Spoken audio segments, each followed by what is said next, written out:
Al Smith. This is where it all begins. Have to have that good goaltending, that steady goaltending to be a contender. Al is a money player, can really come through when the chips are on the table. Kelly says that Al Smith was probably the Whalers' most valuable player in the playoffs, and Bobby Hull agrees. Smith played every minute of every game in the playoffs, winning 12 and losing only 3. He also played in 51 of the 78 regular season games.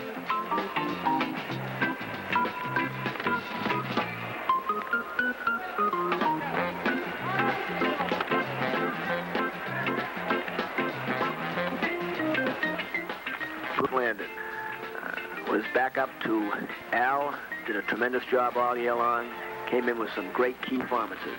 Young goaltender with a great future. Without good, solid goaltending, the team can never be a champion.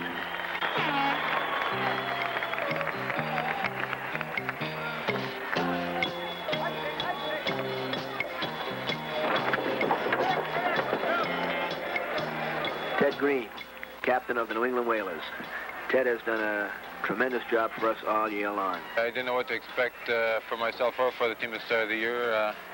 Well, I should say for myself, but for the team, on paper, it looks like we had a real good hockey club. A lot of experience on defense and goal and up front, and we were expected to have a real good year, and we were expected to finish in first place, which is what we did. As for myself, I was pretty apprehensive about the whole thing. But as the season went on, I could see that this league has great possibilities. The league is very competitive, and second half compared to the first half, we've drawn more fans. The Whalers' winning record was one reason the Whalers were the World Hockey Association's best drawing franchise. The presence of Ted Green was another. Green built up a tremendous following during his 10 years with the Bruins. The Boston fans loved him, and the feeling was mutual. It was for that reason that Ted passed up the chance to return to his hometown of Winnipeg to play for Bobby Hull's Jets.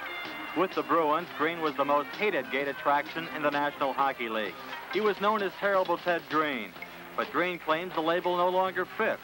He says he is not the rough and tough player he once was. Well, maybe not, but as a Whaler, Green still employs the skill, muscle, and guts that made him the Bruins' most valuable player. You have to have a lot of intestinal fortitude and a lot of courage to play this game. Yes, it's a man's game, it's a tough game, and I think anybody who's timid will find himself not in the game too long. Green says that he is using abilities more than ever and that he is not taking all the penalties he used to. The record bears this out. But when Ted Green throws a body check or takes somebody into the boards, the fans react. And speaking of intestinal fortitude, Green says that that is what it takes for a player to play up to his potential when he may not feel like playing, either mentally or physically, and to endure all the traveling and the rigorous schedule. Ted Green has it. He never missed a game for the Whalers.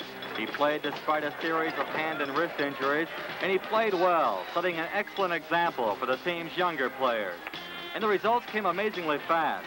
As the younger players developed and gained confidence, the Whalers evolved from a conglomeration of individuals into a team, and then into champions. I am the oldest fellow in this club, and a lot of the younger fellows, especially guys who haven't played pro before, sort of look towards me for advice in certain situations, and did ask me for advice, and I tried to help them out the best I could. But as a captain and apparent leader of this club, I just try to do my leadership through my work on the ice. Green cites the Whalers as an example of the development of the American hockey player. The Whalers have 5 American-born players and 5 others who played college hockey in the U.S. Players like Tim Sheehy, Larry Plow, Tommy Williams, Kevin Ahern, John Danby, and Paul Hurley. Even the coach and general manager, Jack Kelly. Kelly won 2 straight NCAA championships at Boston University before joining the Whalers. It was his first experience with a pro team and a challenge to be sure. But Jack Kelly more than met that challenge. Jack Kelly's pulled a couple of surprises on me this year I've never seen in national hockey, and that is a move when we're 2 men short. We sort of have players rotating instead of running all over like we do 3 against 5. The players rotate, and it's a system that at the beginning of the year I didn't think was going to work. But I feel that's probably the best way to work out this system is the one that Jack has. And there's been a lot of said about college coaches coming to professional ranks, and Jack is a fine example of a person who's never played professional hockey or coached professional hockey, and he's got a lot of his points across strongly to the guys and has done a tremendous job for us.